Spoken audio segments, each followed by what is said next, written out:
Hi guys, in today's video we will explore about how to add a remote computer to your address book of Iperius Remote. This is a simple task. And we are on the address book section of Iperius Remote, and you can see I have not added a single computer to my address book, and I will show you how you can do it. But before going any further, let me explain the benefit of adding a remote computer to your address book. The main benefit of it is, you don't have to write the destination ID and password of that computer again and again. Once you will add a remote computer to your address book, and then come to the section of address book. And then that computer will show here, and you have to tap on that computer, and you will be connected with that easily without writing the ID password. So let's get started. First tap on these arrows. And here you have to write the destination ID and password of that computer. So first I will write the ID. After writing, write the password. After it, tap on this option, Connect. Now it starts processing and it will take few seconds. And you can see now screencast has been started.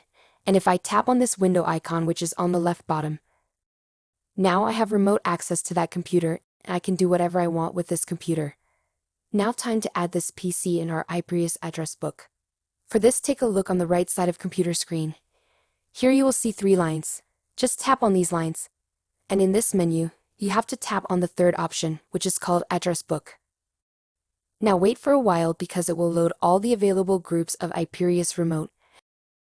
And now tap on this arrow icon to see all the groups.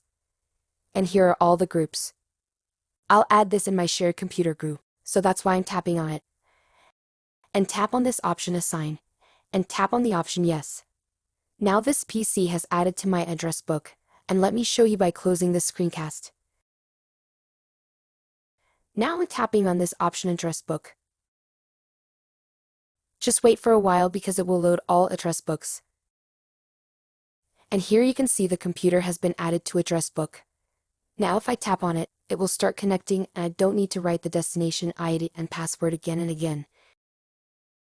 Here you can see the screencast has been started without writing ID and password of that computer, and it was the benefit of adding a remote computer to address book.